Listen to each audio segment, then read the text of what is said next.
সম্মানিত দিনী ভাই বোন, আবু হুরায়রা রাদিয়াল্লাহু তাআলা আনহু বলেন, রাসূল সাল্লাল্লাহু আলাইহি সাল্লাম বলেছেন, সাবআতুন ইযিল্লুহুমুল্লাহু তাআলা ফি দিল্লিহি ইয়াওমা লা দিল্লা ইল্লা দিল্লাহু। 7 শ্রেণীর মানুষ বিচারের মাঠে বিশেষ ছায়াতলে থাকবে, যেদিন আল্লাহর ছায়া ছাড়া আর কোনো ছায়া থাকবে না। কবর যত কঠিন, কেয়ামতের মাঠ তার চেয়ে অনেক বেশি কঠিন। কেয়ামতের মাঠ যত কঠিন, জাহান্নাম তার চেয়ে অনেক অনেক অনেক বেশি কঠিন। কবর বলতে বাড়ির পিছন দিকে বা কবরস্থানে গর্ত করে যে মাটিতে পুঁতে দেওয়া হয়, এর নাম কবর নয়। কবর বলতে মরার পর থেকে নিয়ে বিচারের দিন পর্যন্ত একটা লম্বা সময়ের নাম কবর। যদি বাড়ির পিছনের কবরই কবর হয়, তাহলে যাকে বাঘে খেয়েছে তার কবর কোথায়? কবরস্থানের কবরই যদি কবর হয়, তাহলে যে আগুনে জ্বলে ছাই হয়ে গেল তার কবর কোথায়? এটা হলো মানুষ মারা গেলে মাটির নিচে রেখে দিতে হবে, তার একটা আল্লাহর পক্ষ থেকে মুহাম্মদ সাল্লাল্লাহু আলাইহি সাল্লামের মাধ্যমে পদ্ধতি। কবরে মানুষকে জিজ্ঞাসা করা হবে তার কর্মনীতি নিয়ে, এবং যারা জিজ্ঞাসা করবেন তাদের আকৃতি হবে ভয়াবহ। উত্তরে যদি ঠিক অবস্থা না আসে, তাহলে যারা মারবেন পিটাবেন তাদের কোনোদিন ক্লান্তি আসবে না। প্রথম বাড়ি যেভাবে মারবেন, বিচারের দিন যখন মানুষ উঠবে সেই বাড়ি ওই মাপেরই হবে। যারা মারে তারা খায় না, তাদের মানবিক ক্ষমতা নেই, তাদের ভিন্ন ক্ষমতা, তাদের পেশাব পায়খানা নেই, তাদের শরীরে কোনোদিন ক্লান্তি আসে না। এই মায়েরে কবরবাসী চিৎকার করে, তার চিৎকার শুনতে পায় সারা পৃথিবীর জীবজন্তু, কীট পতঙ্গ, পদার্থ, জড় পদার্থ সব, মানুষ আর জিন ব্যতীত।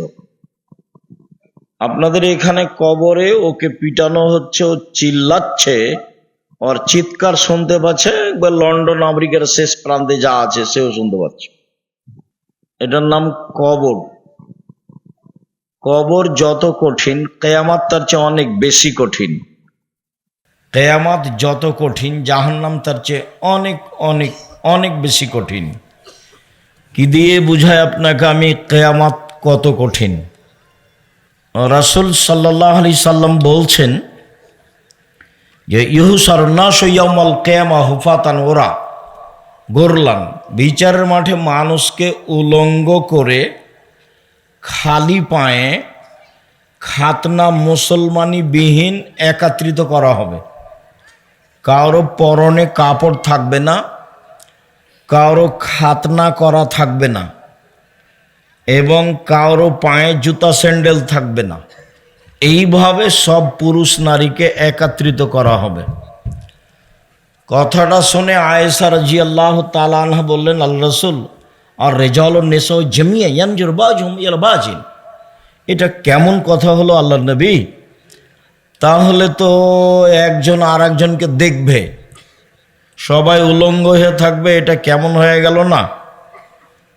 তখন আল্লাহ রাসূল বলছেন, আয়েশা, আল্লাহ আমরা আসাদ্দু মিন যালিকা ইয়ানজুর বাযুহুম ইলা বাযিন, সমস্যা এর চেয়ে অনেক অনেক অনেক বেশি জটিল, যে মানুষ একজন আর একজনকে দেখবে এরকম কোনো অনুভূতি থাকবে না, তার নাম কিয়ামতের মাঠ।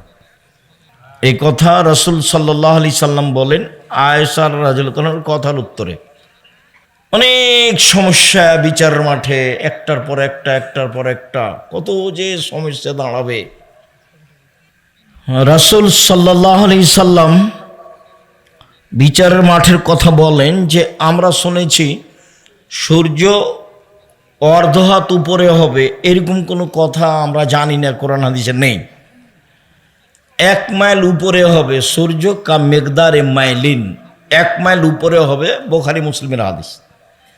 তাতে মানুষ থাকবে ঘামের মধ্যে, কারো ঘাম হবে পায়ের টাকনু পর্যন্ত, কারো ঘাম হবে হাঁটু পর্যন্ত, কারো ঘাম হবে কোমর পর্যন্ত, আর কারো নাক পর্যন্ত। কেউ ঘামে সাঁতার কাটবে। কি দিয়ে বুঝায় আপনাকে কিয়ামতের মাঠ কত কঠিন?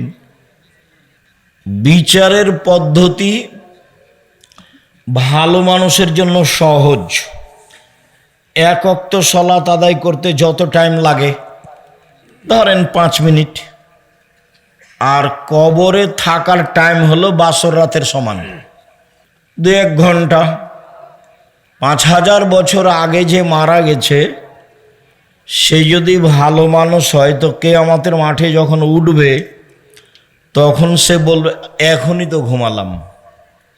তো কবরের সময়সীমা হলো বাসর রাতের সমান, আর বিচারের মাঠের বিচারের ভালো মানুষের জন্য সময়সীমা হলো 1 ওয়াক্ত ফরজ সালাত আদায়ের সমান। আর মানুষ যদি খারাপ হয় তাহলে কতদিন তা বলা যায় না। যারা জমি জোর করে দখল করে তাদেরকে জমি খনন করতে লাগানো হবে, 7টা জমিন খুঁড়ে যাবে, তারপরে তার কাঁধে তুলে দেওয়া হবে, তারপর জমিনটা নিয়ে ঘুরতে থাকবে। কতদিন ঘুরবে তা আল্লাহ ভালো জানে। একটা জমিনের মোটা পরিধি হচ্ছে 500 বছরের পথ, তাহলে 7টা জমিনের পরিধি মিললে 5-7 35 বছরের পথ। এই পথ ও খুঁড়ে নিচে যাবে, গেলে এইটা তার কাঁধে তুলে দেওয়া হবে, তারপর ও ঘুরবে। কতক্ষণ ঘুরবে আল্লাহ ভালো জানে।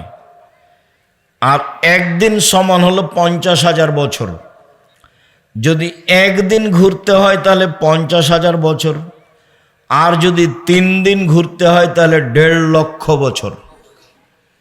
কতদিন তার বিচার চলবে আল্লাহ ভালো জানে। তবে আল্লাহ রাসূল বলেছেন যে জালেমদের বিচার পরে হবে। যারা জোর করে জুলুম করে জমি দখল করে তারা জালেম, যারা বাড়ি দখল করে তারা জালেম, যারা মানুষের দোকানপাট দখল করে তারা জালেম, যারা মানুষকে জেল হাজতে দেয় তারা জালেম, যারা লুটতরাজ করে, দাগাবাজি করে, ধোকাবাজি করে, ফাঁকিবাজি করে, রাহাজানি করে, অন্যায় করে, অবিচার করে বেড়ায়, এরা সব জালেম। যারা জাকাত দেয় না এরাও জালেম, এদেরও বিচার দেরি হবে। হাত্তা ইউজাবাইনান নাস, মানুষের মাঝে বিচার শেষ হওয়া পর্যন্ত এদের আটকানো হবে। কতদিন আল্লাহ ভালো জানে। তো কি দিয়ে বুঝায় আপনাকে আমি কিয়ামতের মাঠ কত কঠিন? এই সময়ে 7 শ্রেণীর মানুষ বিশেষ ছায়াতলে থাকবে মান সম্মান নিয়ে। তার 1 শ্রেণীর মানুষ হচ্ছে সব নাশাফি ইবাদাতিল্লাহ। আর প্রথমেই যারা আছেন তারা এমপি মন্ত্রীরা আছেন। আজকে এমপি সাহেব প্রথমে আল্লাহ রসুল বলছেন ইমামুন আদেল, ন্যায়পরায়ণ নেতা। যারা দায়িত্ব পালন করেন ন্যায় নিষ্ঠাভাবে তারা থাকবেন বিশেষ ছায়াতলে বিচারের মাঠে, তারা 1 নম্বরে আছে। তাহলে এইটা যত কঠিন, যদি দুর্বল পয়েন্টে যায় তাহলে সেটা খারাপ হবে তত কঠিন। মানে জাহান্নাম উদ্বোধন হবে মাওলানা সাহেব দিয়ে, জাহান্নাম উদ্বোধন হবে মাওলানা সাহেব দিয়ে, তাহলে বিচারের মাঠে মাওলানা সাহেবের ফলাফল ভালো থাকবে। এইটা কঠিন যেমন, ওইদিক ভালো থাকবে তেমন। তো ন্যায়পরায়ণ নেতা সামাজিকভাবে এটা খুব কঠিন। রাসূল সাল্লাল্লাহু আলাইহি ওয়াসাল্লাম বলছেন মান উল্লিয়া ইসরাইলে ফাকাত জবা বেগের সিকিন, কাউকে যদি 2 জনের দায়িত্বশীল করা হয় তাহলে তাকে ছুরিবিহীন জবে করা হলো। এই বাক্যের সারমর্ম কি? আল্লাহ রাসূল বললেন কাউকে যদি 2 জনের দায়িত্বশীল করা হয় তাহলে তাকে ছুরিবিহীন জবে করা হলো। তার মানে দায়িত্ব পরিচালনা করা খুব কঠিন। খুব যদি শক্ত সুষ্ঠুভাবে পরিচালনা করতে চায় তাহলে ইহকাল টিকবে না, মানুষ মানতে চাইবে না। উমারকেও মানেনি, জবাই করে দিয়েছে। অর্ধ পৃথিবীর খলিফা, কুশাগর, বুদ্ধিজীবী, রাজনীতিবিদ উমর। রাস্তায় হাঁটলে শয়তান রাস্তা ছেড়ে দিত। আল্লাহ রাসূল বলছেন, উমার ওই যে শয়তান দেখে তোমাকে পালাচ্ছে, যে শয়তান পালাচ্ছে তোমাকে দেখে। এর নাম উমার। নামটা মানুষ নিলে অন্তরটা কেঁপে উঠতো, তার নাম উমার। অর্ধেক পৃথিবীর খলিফা ছিলেন উমার রাদিয়াল্লাহু তাআলা। এরপরও সমাজের এক শ্রেণীর মানুষ তাকে মেনে নিতে পারেনি। তো দায়িত্ব খুব কঠিন, ঠিকভাবে করলে ইহকাল টিকবে না, আর বেঠিকভাবে করলে পরকাল টিকবে না। তাহলে দুটাই কঠিন হলো। এই জন্য আল্লাহ রাসূল বলেছেন, যাকে দুইজনের দায়িত্বশীল করা হলো তাকে ছুরিবিহীন জবে করা হলো। তার সারমর্ম হলো এই। তো বিচার মাঠে 7 শ্রেণীর মানুষ বিশেষ ছায়াতলে থাকবে। তার এক শ্রেণীর মানুষ, 1 নম্বরে রয়েছেন ইমামুন আদিল, ন্যায়পরায়ণ নেতা। আর আছে শাবুন নাশা ফি ইবাদাতিল্লাহ, ওই যুবকেরা যারা ছোট থেকেই ইবাদতে অভ্যাসী। এবার না আড্ডা পিটো দোকানে বসে, আড্ডা পিটা হারাম, কাবিরা গুনাহ। জীবনে 4টা কাজ করবা: 1 5 ওয়াক্ত সালাত, হালাল রুজি, কোরআন তেলাওয়াত। আড্ডা পিটা হারাম।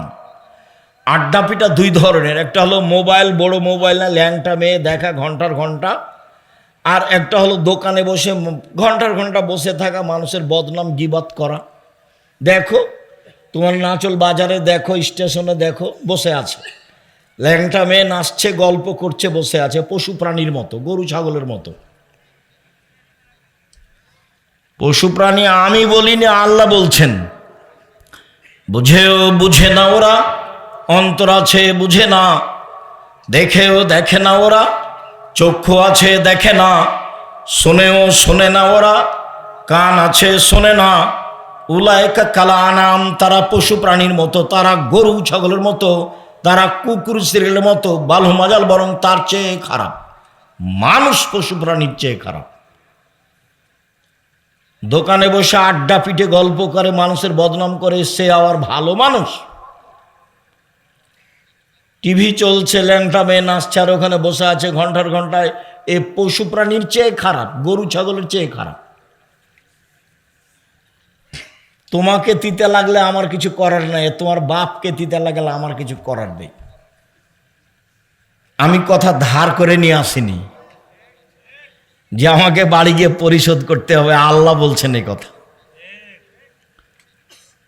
তো শাবুন নাশা ফি ইবাদাতিল্লাহ, ওই সব যুবকেরা বিচার মাঠে বিশেষ ছায়াতলে থাকবে যারা ছোট থেকেই ইবাদতে অভ্যাসী। সিয়াম পালন করেছে, সালাত আদায় করে, মানুষের সাথে অন্যায় অবিচার করে না, মিথ্যা কথা বলে না, ভালোভাবে থাকে এরা। তাই হলো আদর্শ যুব সমাজের উদ্যোগে প্রোগ্রাম। 2, রাসূল সাল্লাল্লাহু আলাইহি ওয়াসাল্লাম লা ইয়াজুল কাদামু বানি আদম হাত্তা ইসলাম খামস, বিচারের মাঠে আদম সন্তানের পা নড়াচড়া করতে দেওয়া হবে না 5টা জিনিস জিজ্ঞাসা করার পূর্বে। 5টা জিনিস জিজ্ঞাসা না করে আদম সন্তানকে বিচারের মাঠে, ছেলে হোক মেয়ে হোক, পুরুষ হোক নারী হোক, নড়তে দেওয়া হবে না। তার একটা হচ্ছে যুবকদেরকে জিজ্ঞাসা করা হবে আনসাবাবিহি, তার যৌবন জীবন সম্পর্কে। সে যৌবন জীবনটা কিভাবে কাটিয়েছে। যৌবন জীবন খুব ভয়াবহ। তার অজান্তেই সে আর একটা মেয়ের সাথে অন্যায় জড়িয়ে যায়। আল্লাহর নবী বলছেন, পৃথিবীর মানুষ, আমি আমার উম্মতের উপরে আশঙ্কা করে গেলাম গোপন পাপের, আশহাওয়াতুল খাফিয়া, আমার উম্মত গোপন পাপে লিপ্ত হবে, এটা আমি আশঙ্কা করে গেলাম। 20 বছর পূর্বে, 10 বছর পূর্বে মোবাইলের মাধ্যমে মানুষ এত গোপন পাপ করত, এটা মানুষের জানা ছিল না। গোসলখানাতে গিয়ে মানুষ এভাবে পাপ করবে, এটা মানুষের জানা ছিল না। আমার উম্মাদ গোপন পাপে লিপ্ত হবে, আমি আশঙ্কা করে গেলাম পৃথিবীর মানুষ। এই কথা মুহাম্মদ সাল্লাল্লাহু আলাইহি সাল্লাম ঘোষণা দিয়ে গেলেন। আরেকটা কথা বারবার মাথায় আসছে, বলে রাখি। রাসূল সাল্লাল্লাহু আলাইহি সাল্লাম বলছেন, পৃথিবীর মানুষ আমি 3টে বিষয়ে আশঙ্কা পোষণ করে গেলাম। 3 শ্রেণীর মানুষের। 1, আইম্মাতু মুজিল্লিন, ভ্রান্ত হুজুর। হুজুর হবে ভ্রান্ত, এটা আমার আশঙ্কা, আমি এটা করে গেলাম। হুজুর ভুল পথে থাকবে। আল্লাহ রাসূল এক জায়গাতে বলছেন যে কুলুবহুম কুলুবু শায়াতিন ফি জুসমানি ইনসিন, হুজুরের অন্তর হবে শয়তানের অন্তর, হুজুরকে দেখতে লাগবে মানুষ। বুখারী মুসলিম। নেন দেখি কত কঠিন কথা। হুজুরের অন্তর হবে শয়তানের অন্তর, হুজুরকে দেখতে লাগবে মানুষ। এখানে লম্বা কথা, এদিকে আর আমি আগাচ্ছি না। সম্মানিত দিনী ভাই বোন, যুবকদেরকে তার যৌবন জীবন সম্পর্কে অক্ষরে অক্ষরে জিজ্ঞাসা করা হবে। আবার ভিন্নভাবে আছে ওয়ান উমরিহি, সে পুরো বয়সটাকে কিভাবে কাটালো সেটা জিজ্ঞাসা করা হবে, এটা ভিন্ন। ওয়ান শাবাবিহি, তার যৌবন জীবন, এটা অংশ ভিন্ন। এই ছেলে বসো। সম্মানিত দিনী ভাই বোন, পুরো জীবনের চেয়ে যৌবন জীবন ভিন্ন। এটাকে যে কোনো মূল্যে কন্ট্রোলে রাখতে হবে। আড্ডা পিটা হতে, দোকানে বসা হতে, মানুষের বদনাম হতে, গীবাত হতে, এখানে সেখানে যাওয়া হতে নিজেকে হিসাব করে বিরত রাখতে হবে। 5 ওয়াক্ত সালাতে মসজিদে যেতে হবে, মানুষের সাথে ভালো আচরণ করতে হবে। এরপর আল্লাহ রাসূল বলছেন ইগতানিম খামসান কাবলা খামসিন, পৃথিবীর মানুষ 5টা জিনিসের পূর্বে 5টা জিনিসকে মূল্যায়ন করো। শাবাবাকা কাবলা হারামেকা, তোমার বৃদ্ধ বয়স আসার পূর্বে তোমার যৌবন জীবনকে মূল্যায়ন করো। কে সব কথার দাম দিবে? কি কথা এগুলো? যৌবন জীবনে যা কিছু করতে পারবা, বৃদ্ধ হয়ে গেলে তা করতে পারবা না। চাইলে ইচ্ছা মতো তাহাজ্জুদ পড়তে উঠতে পারবে না, চাইলে ইচ্ছা মতো কোরআন তেলাওয়াত করতে পারবে না, চাইলে যেখানে সেখানে দাওয়াত দিতে যেতে পারবে না। অতএব যৌবন জীবনকে মূল্যায়ন করো বৃদ্ধ জীবন আসার পূর্বে, এই কথা মুহাম্মদ সাল্লাল্লাহু আলাইহি সাল্লাম বলেন।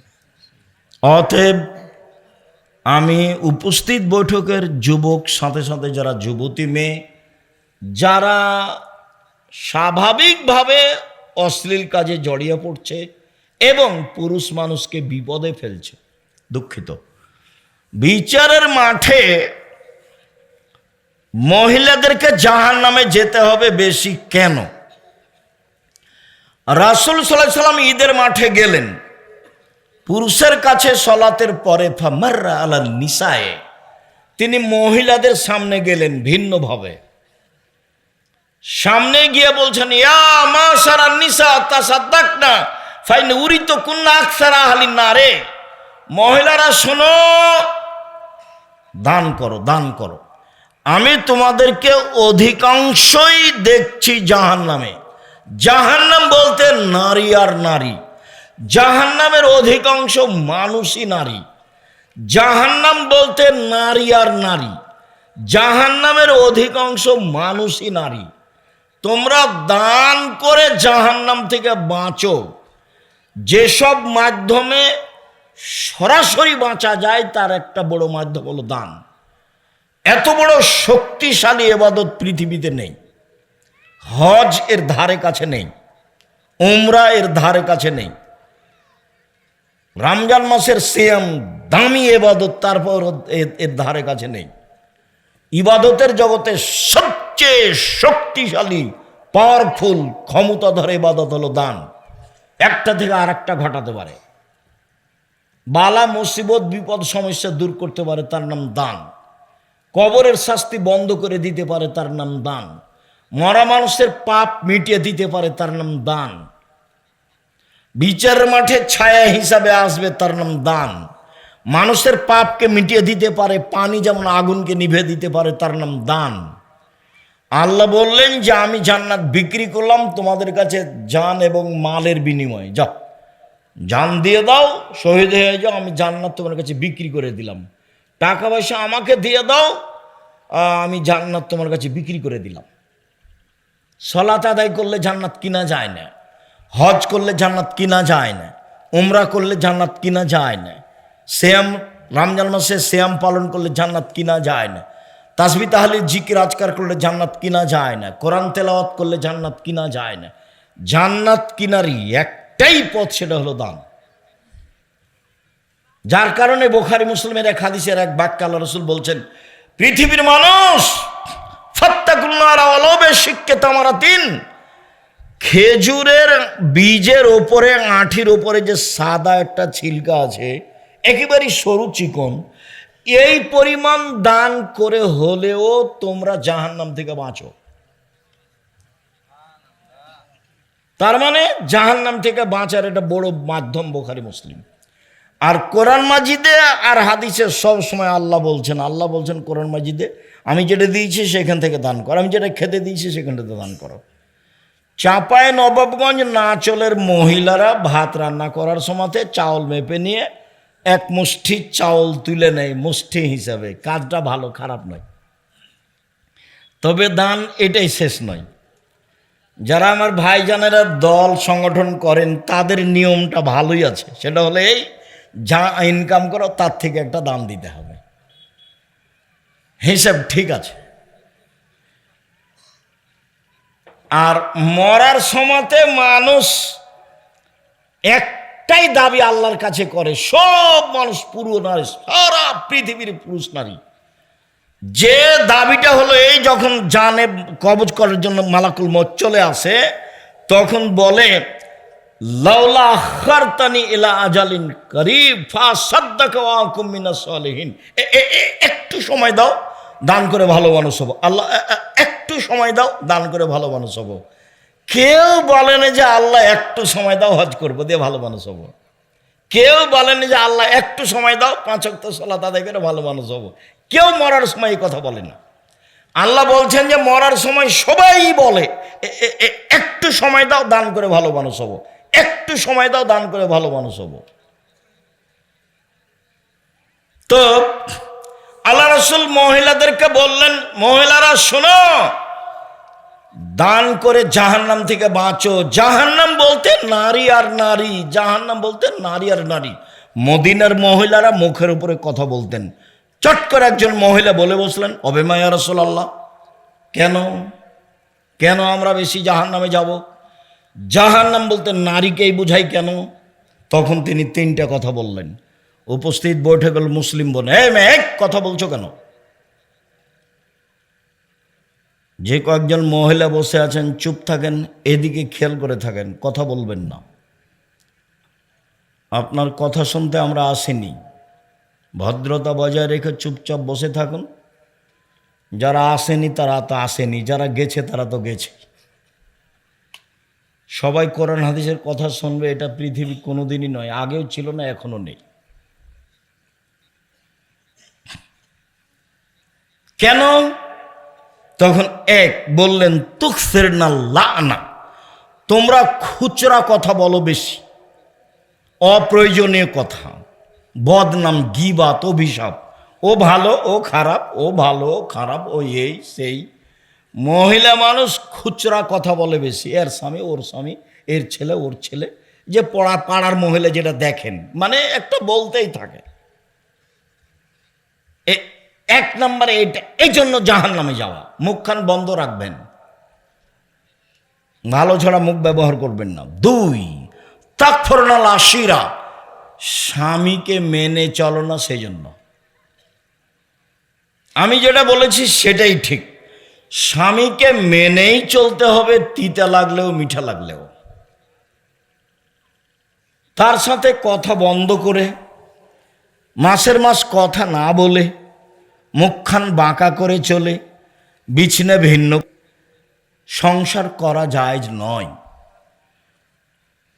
আব্দুর রাজ্জাক সাহেব, আপনি তো জানেন না আমার স্বামীর মুখখান কত খারাপ, আর মুখের দিকে আমার তাকাতে ইচ্ছা করে না। আমি বুঝলাম আপনি আমার দিনী বোন, আপনার কথা আমি বুঝি, কিন্তু শোনেন, মেনেই চলতে হবে, নইলে সংসার ত্যাগ করতে হবে।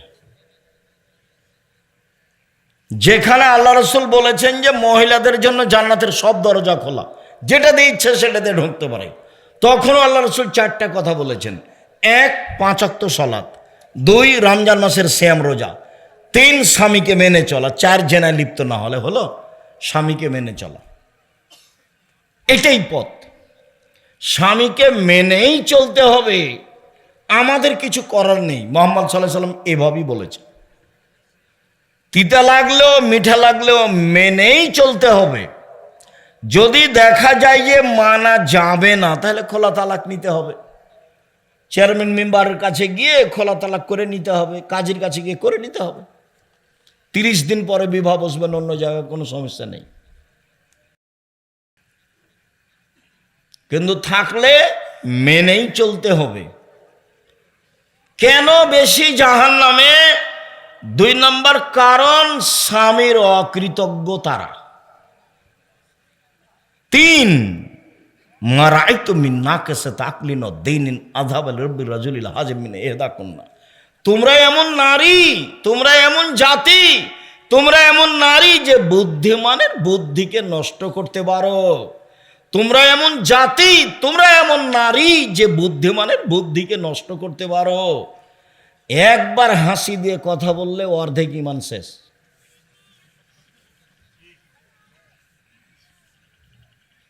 এই জন্য মহিলারা মোবাইলে কথা তেমন বলবেই না।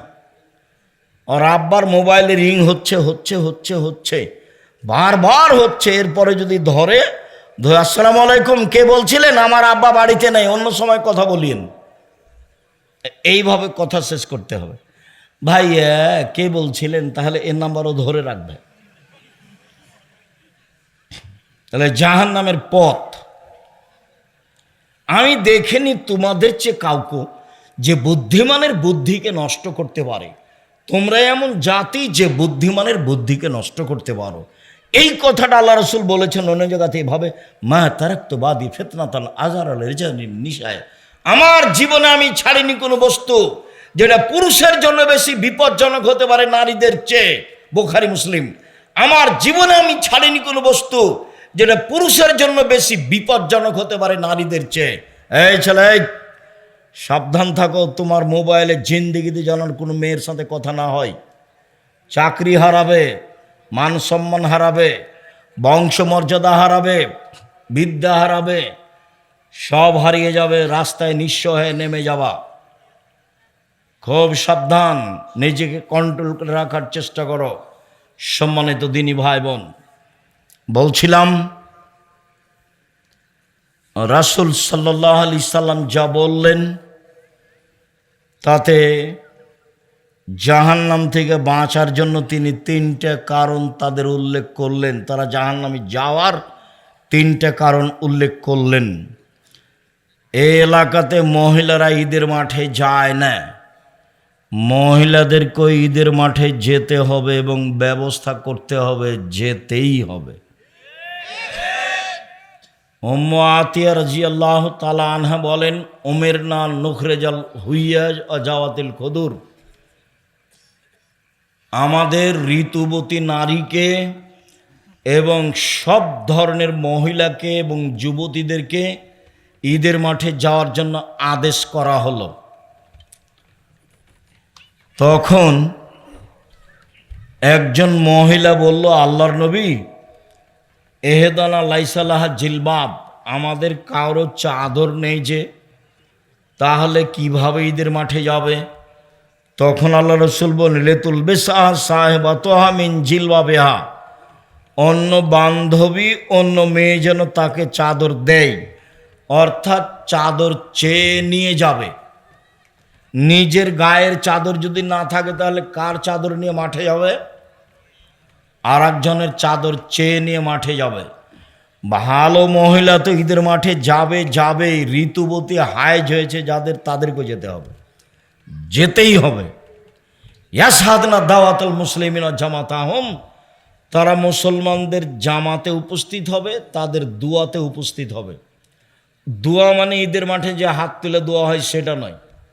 দোয়া মানে ইউকাব্বিরনা মা'আন নাস, তারাও মানুষের সাথে বলবে আল্লাহু আকবার, আল্লাহু আকবার, লা ইলাহা ইল্লাল্লাহ, আল্লাহু আকবার, আল্লাহু আকবার, ওয়ালিল্লাহিল হামদ, আল্লাহু আকবার, আল্লাহু আকবার, লা ইলাহা ইল্লাল্লাহ, আল্লাহু আকবার, আল্লাহু আকবার, ওয়ালিল্লাহিল হামদ। মহিলারা বলবে এবং ইমামের বক্তব্য শুনবে।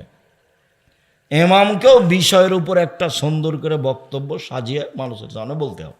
খালি ট্যাঁটু করে কথা শেষ করা ঠিক হবে না। এটা সুন্দর বিষয় বাছাই করে নিয়ে মানুষের সামনে সুন্দর করে বলতে হবে। আর ফেতরা শস্যই হতে হবে, একসাই হতে হবে। কিয়ামত পর্যন্ত এর পরিবর্তন হওয়ার কোনো সুযোগ নেই।